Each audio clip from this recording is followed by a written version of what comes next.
and case or English.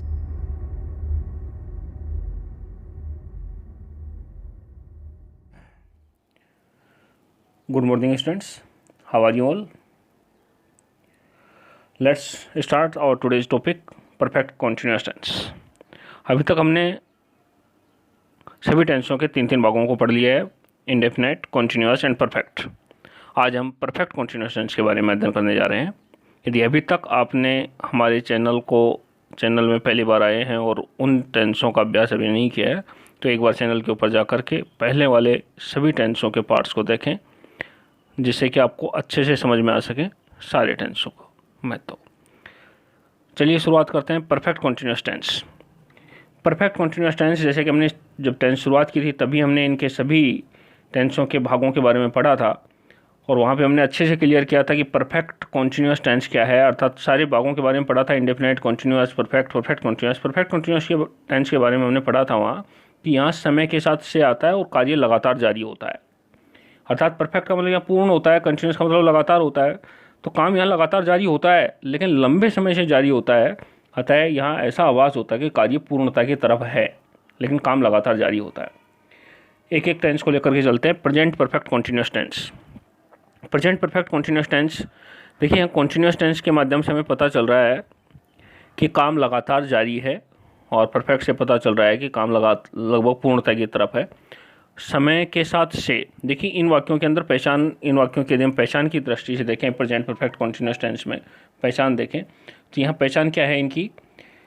Present perfect continuous tense की यदि हम पहचान देखें तो एक यहाँ वाक्यों को देख लेते हैं। मैं एक एक वाक्य को, देखिए यहाँ पहले वाक्य में रहा है, दूसरे में रही है, तीसरे में रहे हैं और फिर रहे हैं। अर्थात वो पहचान आ रही है जहाँ प्रेजेंट कॉन्टिन्यूस टेंस हमने पढ़ा था और उनके अंदर जो पहचान थी कि हिंदी वाक्यों के अंत में रहा है, रही है, रहे हैं आदि वाक्यांश आते हैं, तो यहाँ भी प्रेजेंट परफेक्ट कॉन्टिन्यूस टेंस के अंदर भी वही पहचान निकल करके आ रही है। लेकिन यहाँ एक फ़र्क है, आप ध्यान से देखें, सभी सेंटेंसों के अंदर दिया हुआ है। देखिए पहले सेंटेंस में सुबह से, सेकंड में दिया हुआ है 2 वर्ष से, तीसरे में है 8 बजे से और फोर्थ सेंटेंस में दिया हुआ है 5 वर्षों से। अर्थात इन वाक्यों में समय के साथ से आता है, इन वाक्यों में समय के साथ से आता है और हिंदी वाक्यों के अंत में रहा है, रही है, रहे हैं। यहाँ काम जब शुरू होता है तो समय दिया हुआ होता है उसका कि काम कब से शुरू हुआ है और अब लगातार जारी है। जैसे यहाँ पहला सेंटेंस दिया हुआ है, मैं सुबह से फुटबॉल खेल रहा हूँ। दे रखा काम का प्रारंभ होने का समय यहाँ दिया हुआ होता है कि मैं सुबह से खेल रहा हूँ, मैं 2 बजे से खेल रहा हूँ, मैं 10 बजे से खेल रहा हूँ, या मैं जब से भी काम कर रहा हूँ उस काम का प्रारंभिक समय दिया हुआ होता है, जिससे कि हमें इस टेंस की पहचान कर पाते हैं।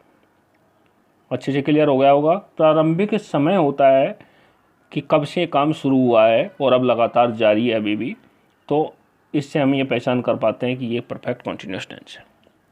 क्लियर, पहचान क्लियर होगी। अब बात करते हैं हम इसके हेल्पिंग वर्ब और मेन वर्ब की। जैसा कि हमें पता है कि प्रत्येक टेंस के अंदर यदि प्रत्येक टेंस के भाग में कुछ चेंज होता है तो वो होता है हेल्पिंग वर्ब और मेन वर्ब। वर्ब के ही पार्ट हैं हेल्पिंग वर्ब और मेन वर्ब। अब हेल्पिंग वर्ब और मेन वर्ब की बात करते हैं कि इन टेंस के अंदर, प्रेजेंट परफेक्ट कॉन्टिन्यूस टेंस के अंदर कौन सी हेल्पिंग वर्ब आती है और कौन सी मेन वर्ब आती है। सबसे पहले हम बात करते हैं हेल्पिंग वर्ब की। देखिए हेल्पिंग वर्ब के अंदर हम यदि बात करें तो यहाँ 2 हेल्पिंग वर्ब आती हैं। यदि आपको ध्यान हो, हमने जब प्रेजेंट परफेक्ट टेंस पढ़ा था वहाँ पढ़ा था हमने हैज और हैव, तो वहाँ अब भी इनके साथ केवल क्या लग जाता है, बीन लग जाता है। बाकी वही हेल्पिंग वर्ब हैं, हैज बीन और हैव बीन। यहाँ भी हेल्पिंग वर्ब 2 ही आती हैं, हैज बीन और हैव बीन। हमने वहाँ पढ़ा था प्रेजेंट परफेक्ट के अंदर हैज और हैव, यहाँ हो गई हैज बीन और हैव बीन, 2 हेल्पिंग वर्ब। जहाँ हमने वहाँ पढ़ा था कि हैज किसके साथ लगेगी, हैव किसके साथ लगेगी, बिल्कुल सेम वही यहाँ पर भी स्ट्रक्चर है कि he see it third person singular subject के साथ has, I we you they, और प्लूरल सब्जेक्ट के साथ हैव। क्लियर होगा, प्लूरल सब्जेक्ट के साथ हैव, सिंगुलर सब्जेक्ट के साथ हैज। प्रोनाउन में देख लेते हैं अपन, he see it third person singular has, I we you they first person और सेकंड पर्सन में यूँ आता है दोनों के साथ, और प्लूरल सब्जेक्ट के साथ हैव का प्रयोग होगा। क्लियर हो गया होगा। हैज कहाँ आएगा, हैव कहाँ आएगा, ये हमें वैसे भी हमने प्रेजेंट परफेक्ट में भी पढ़ लिया था। क्लियर। अब बात करते हैं अपन मेन वर्ब की। फर्स्ट मेन वर्ब में क्या आएगी, मैंने जिस दिन अपन पढ़े थे कंटिन्यूस टेंस, उसमें पढ़ा था आपने कि जहाँ भी कंटिन्यूस आ जाता है वहाँ वर्ब की फर्स्ट फॉर्म के साथ आईएनजी की फॉर्म आती है। तो यहाँ क्लियर रखें आप कि प्रेजेंट परफेक्ट कंटिन्यूस हो, चाहे पास्ट परफेक्ट कंटिन्यूस हो, चाहे फ्यूचर परफेक्ट कंटिन्यूस हो, तीनों के अंदर ही वर्ब की फर्स्ट फॉर्म के साथ आईएनजी की फॉर्म आएगी। क्लियर हो गया। हेल्पिंग वर्ब क्लियर हो गई, मेन वर्ब क्लियर हो गई। इसके बाद कुछ एक्स्ट्रा चीज़ है ही नहीं, सीधे हम सेंटेंस पर चलते हैं। जो समय की बात आएगी उसको हम एक सेंटेंस का अध्ययन करने के बाद पता करते हैं कि क्या कैसे बनते हैं सेंटेंस। देखिए पहला सेंटेंस देखते हैं। मैं सुबह से फुटबॉल खेल रहा हूँ। मैं सुबह से फुटबॉल खेल रहा हूँ। सब्जेक्ट लगते हैं, सबसे पहले सब्जेक्ट लिखा हमने मैं के लिए आई। हेल्पिंग वर्ब हमें पता है आई के साथ हैव बीन लगेगी, हैव बीन। वर्ब की फर्स्ट फॉर्म से था आईएनजी लगनी है और ऑब्जेक्ट फुटबॉल। यहाँ तक हमें कोई दिक्कत नहीं है। I have been playing football हमने यहाँ कर लिया। I have been playing football क्योंकि आई सब्जेक्ट है, हैव बीन हेल्पिंग वर्ब है और फिर प्लेइंग ऑब्जेक्ट, प्लेइंग वर्ब है, वर्ब की फर्स्ट फॉर्म से आईएनजी और फुटबॉल ऑब्जेक्ट है। हमने पढ़ा है कि सबसे पहले सब्जेक्ट आता है, फिर वर्ब आती है, फिर ऑब्जेक्ट आता है और वर्ब के दो पार्ट्स हैं, हेल्पिंग वर्ब और मेन वर्ब। हेल्पिंग वर्ब के रूप में हैज बीन हैव बीन आता है यहाँ, तो हैव बीन यहाँ आएगा आई के साथ और मेन वर्ब की आईएनजी फॉर्म है, तो हमने ये लिख लिया और ऑब्जेक्ट फुटबॉल है। तो I have been playing football. अब बात करते हैं सिंस मॉर्निंग। सुबह से खेल रहा है, तो से के लिए जो शब्द आया है कि सुबह से खेल रहा है, तो सिंस। मॉर्निंग तो सुबह के लिए आता है हमें पता है, लेकिन यहाँ जो से के लिए शब्द आया वो सिंस आया है। और सेकंड सेंटेंस के अंदर हम देखते हैं तो फॉर दिया हुआ है। तो एक चीज़ हमें अच्छे से क्लियर हो जाना चाहिए कि जो समय के साथ से आएगा उसके लिए दो यहाँ वर्ड काम में लिए जाते हैं परफेक्ट कॉन्टिन्यूअस टेंस के अंदर, चाहे वो प्रेजेंट का हो, चाहे पास्ट का हो, चाहे फ्यूचर का हो। समय के साथ से के लिए दो शब्द काम आएंगे, सिंस और फॉर। एक तो सिंस आएगा, दूसरा आएगा फॉर। अब सिंस कहाँ आएगा और फॉर कहाँ आएगा ये डिपेंड करता है टाइम पर कि टाइम क्या है। सिंस कहाँ आएगा, फॉर कहाँ आएगा, ये किस पर डिपेंड करेगा, टाइम पर।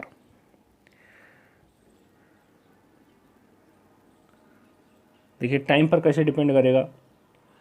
यदि समय की कोई अवधि दे रखी है, अर्थात पीरियड ऑफ टाइम दे रखा है, पीरियड, कुछ समय की अवधि दे दी हो, जैसे 2 साल, 5 साल, या दे दिया हो 2 सप्ताह, 2 दिन, कोई भी इस प्रकार का अवधि दे दी हो कि भाई इतने दिनों की अवधि है, इतने दिनों का समय है, इतने दिन से ये काम चल रहा है, या इतने सप्ताह से काम चल रहा है, इतने सालों से काम चल रहा है, तो वहाँ पर हम क्या करेंगे, फॉर का प्रयोग करेंगे। यदि समय की अवधि दी हुई हो, period of time, period of time दे रखा है तो हम ध्यान दे लें अच्छे से, पीरियड ऑफ टाइम के लिए फॉर।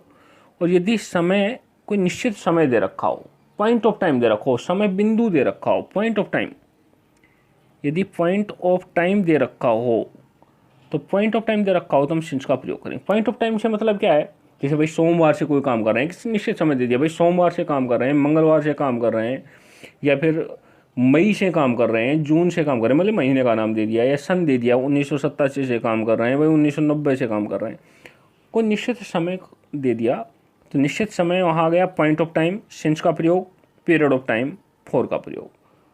क्लियर हो गया होगा अच्छे से, अच्छे से ध्यान रख लें। फॉर आएगा पीरियड ऑफ टाइम, अवधि दे रखी है, फॉर का प्रयोग, और पॉइंट ऑफ टाइम निश्चित समय दिया हुआ है, सिंस का प्रयोग। क्लियर हो गया होगा आपको अच्छे से। यदि ये क्लियर हो गया है तो अब इस सेंटेंस के अंदर, इन टेंस के अंदर कुछ भी नहीं बचा है, बिल्कुल क्लियर है, केवल अभ्यास करते हैं। देखिए आप तुरंत बना लेंगे सेंटेंस को, एक एक सेंटेंस को लेकर के चलते हैं।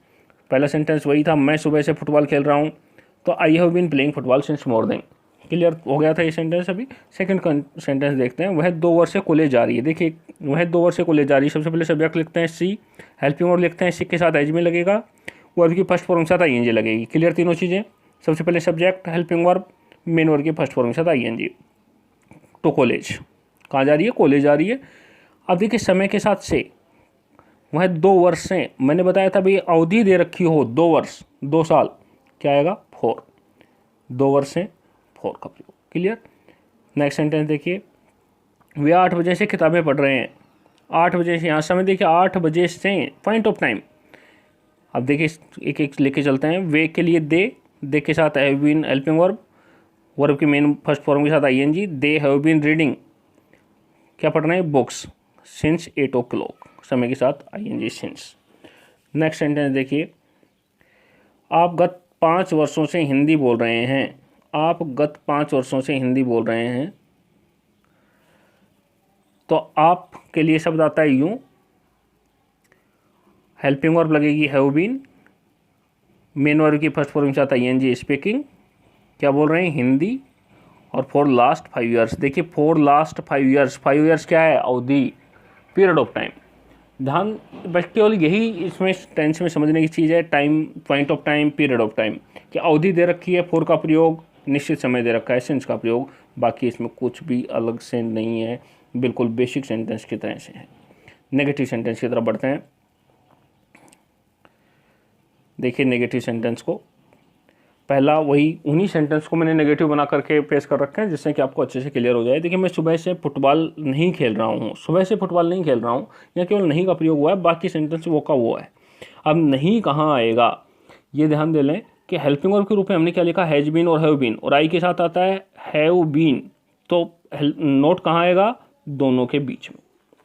आप इस चीज़ों को मैंने पहले भी आपको बताया, एक बार पुनः बता रहा हूँ कि जब भी हेल्पिंग वर्ब के अंदर दो या दो से अधिक शब्द हों तो हम पहले शब्द के तुरंत बाद में नोट का प्रयोग करते हैं।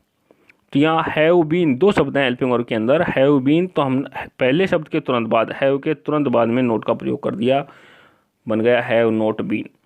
नोट हमेशा ही पहले शब्द के तुरंत बाद आता है। तो I have not been playing football since morning. अब सेकंड था, वह 2 वर्ष से कॉलेज नहीं जा रही है। अब यहाँ भी देखिए हेल्पिंग वर्ब के तुरंत बाद में नोट का प्रयोग, she has not been going to college for 2 years. वे 8 बजे से किताबें नहीं पढ़ रहे हैं, चेंज क्या किया है, केवल हैव और बीन के बीच में नोट का प्रयोग लगा दिया, बाकी वही है। आप गत 5 वर्षों से हिंदी नहीं बोल रहे हैं, ऊपर वाले वाक्य में, चौथे वाक्य में इसमें कोई फ़र्क नहीं है, फ़र्क क्या है, केवल नोट का है और बीन के बीच में नोट लगा हुआ है। क्लियर हो गया होगा। Affirmative sentence, negative sentence. चलते हैं अपन अपने इंट्रोगेटिव सेंटेंस पर। देखिए इंट्रोगेटिव सेंटेंस में क्या है। इंट्रोगेटिव सेंटेंस में जैसा कि मैंने आपको पहले भी टेंसों के अंदर बताया हुआ है कि यदि 2 शब्द या 2 से ज़्यादा शब्दों के अंदर हेल्पिंग वर्ब होती है तो एक शब्द उसका हेल्पिंग वर्ब का जो पहला शब्द है वो बाहर निकल करके आ जाता है। देखिए क्या मैं सुबह से फुटबॉल खेल रहा हूँ, तो मैं के हिसाब से हेल्पिंग वर्ब लगेगी हैव बीन, और हैव बीन में से क्या आएगा बाहर, हैव। सब्जेक्ट क्या रहेगा, आई, और आई के बाद बीन। देखिए have I been, have been नहीं है, आई बीच में सब्जेक्ट के रूप में लगा हुआ है। तो सबसे पहले क्या आएगा, हेल्पिंग वर्ब आएगी, उसके बाद क्या आएगा, सब्जेक्ट। अब हेल्पिंग वर्ब के रूप में ये ध्यान रखना है आपने को कि एक ही शब्द हमेशा सब्जेक्ट से पहले आता है। तो हैव आ गया, उसके बाद आई, बीन, और फिर playing football since morning. Clear. Next sentence देखिए, मैं सुबह से फुटबॉल क्यों खेल रहा हूँ। मैं सुबह से फुटबॉल क्यों खेल रहा हूँ। अब इस सेंटेंस का यदि हम देखते हैं अच्छे से अर्थ देखें, मैं सुबह से फुटबॉल क्यों खेल रहा हूँ, इस शब्द का यदि हम, इस प्रश्न का हम यदि उत्तर देते हैं तो किसी शब्द या वाक्य में, अर्थात ये WH वर्ड से शुरू होगा, क्यों खेल रहा हूँ, क्यों। तो क्यों के लिए WH वर्ड आता है वाई, और हेल्पिंग वर्ब आएगी हैव आई के साथ, और फिर वो बीन बाद में, आई के सब्जेक्ट के बाद, प्लेइंग फुटबॉल सिंस मॉर्निंग। अब यदि इस सेंटेंस में मान लीजिए नोट का प्रयोग करना होता, मैं सुबह से फुटबॉल क्यों नहीं खेल रहा हूँ, तो नहीं कहाँ करते बताइए, नोट कहाँ प्रयोग करते हैं, नोट प्रयोग करते हैं हम सब्जेक्ट के तुरंत बाद, क्योंकि हेल्पिंग वर्ब तो पहले ही आ ली अपनी, why have I not been, तो नोट कहाँ आता, यहाँ आई और बीन के बीच में नोट का प्रयोग हम कर देते हैं, यहाँ नोट का प्रयोग करते हैं बीच। तो मैं सुबह से फुटबॉल क्यों नहीं खेल रहा हूँ। क्लियर हो गया होगा ये आपको अच्छे से। तो ये बात हुई हमारी इंट्रोगेटिव सेंटेंस की। अब देखिए ये तो हमारे प्रेजेंट परफेक्ट कंटिन्यूअस टेंस की बात हुई, 2-3 सेंटेंस इसके अंदर और भी हैं, एक बार थोड़ा सा क्लियर कर लेते हैं उन दोनों तीनों सेंटेंस को। मैं सुबह से फुटबॉल क्यों नहीं खेल रहा हूँ। मैं सुबह से फुटबॉल क्यों नहीं खेल रहा हूँ, यहाँ आया देखिए not, why have I not, why have I not, not कहाँ लगा हुआ है, सब्जेक्ट के बाद में, why have I not been playing football since morning.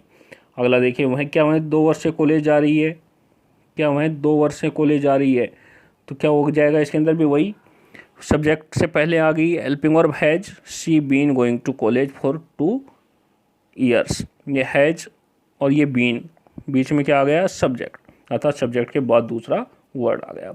वह 2 वर्ष से कॉलेज क्यों जा रही है, तो क्यों जा रही है, क्योंकि लिए why has she been going to college for 2 years. वह 2 वर्ष से कॉलेज क्यों नहीं जा रही है, तो नोट का प्रयोग कहाँ होगा, सी और बीन के बीच में अर्थात सब्जेक्ट के बाद में नोट का उपयोग। मेरे हिसाब से बहुत अच्छे से क्लियर हो गया होगा आपको प्रेजेंट परफेक्ट कंटीन्यूअस टेंस। फिर भी यदि कोई समस्या आती है तो ज़रूर पूछें। अब बात करते हैं अपन इसके बाद पास्ट परफेक्ट कंटीन्यूअस टेंस की। देखिए पास्ट परफेक्ट कंटीन्यूअस टेंस को भी हम यदि इसी से समझ लें तो ज़्यादा ठीक रहेगा।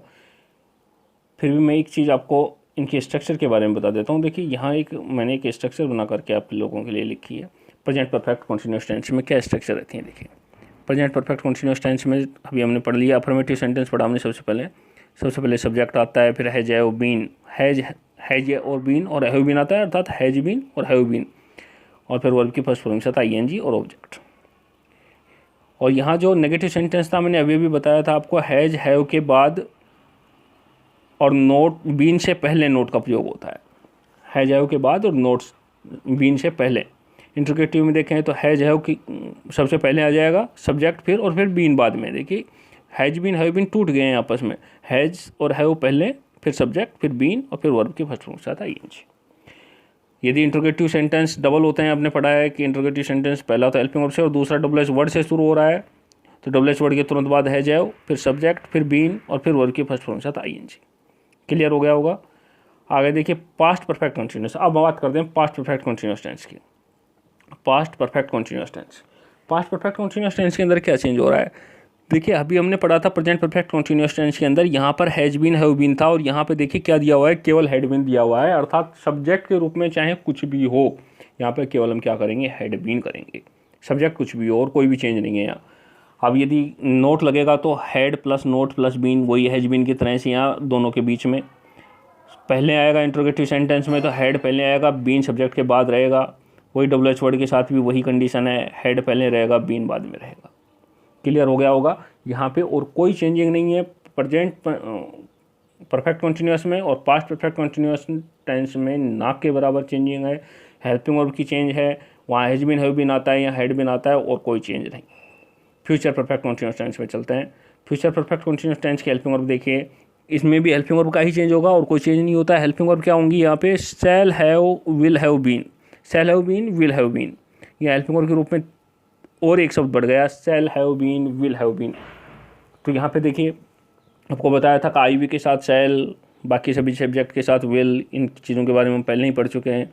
तो अब बात करते हैं, यहाँ क्लियर हो गया होगा, shall have been will have been. Negative sentence के अंदर देखिए अब नोट कहाँ लगेगा, शैल विल, सॉरी यहाँ देखिए गलत लिखा हुआ है, इसमें गलत लिख दिया गया, ये नोट जो था ये यहाँ आना चाहिए था। Shall will plus not plus have been, shall will plus not plus have been, इसमें कहीं गलत प्रिंट हो गया।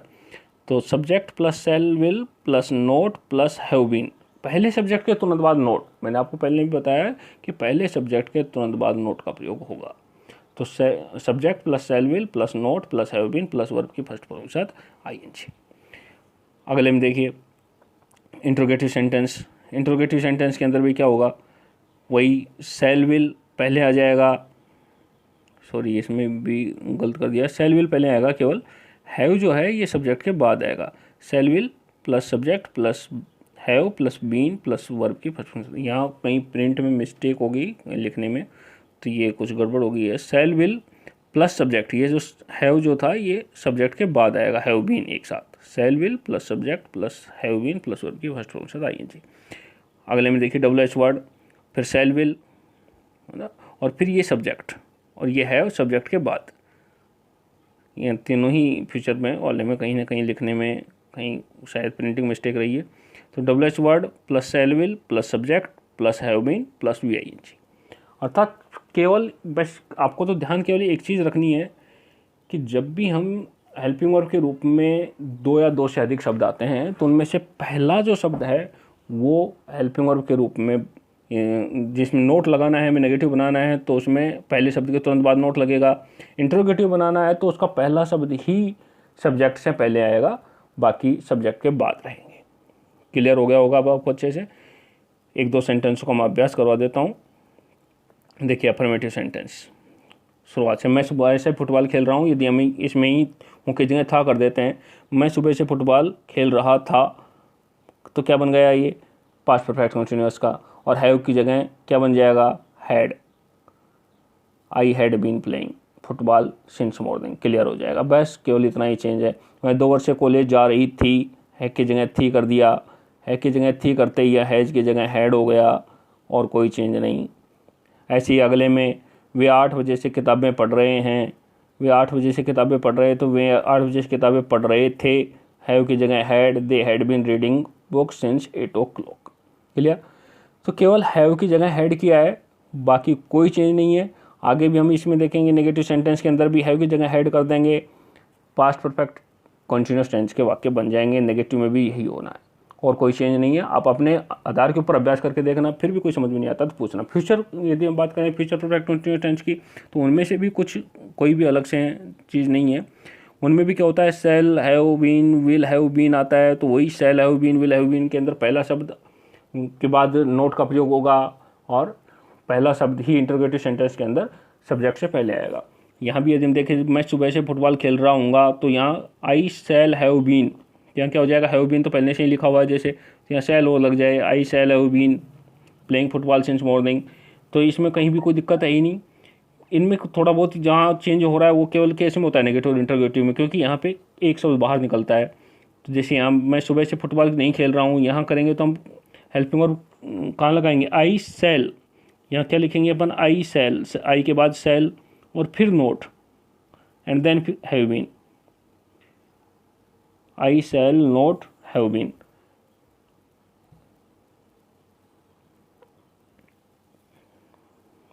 आई shall not have been playing football since morning, clear हो गया होगा।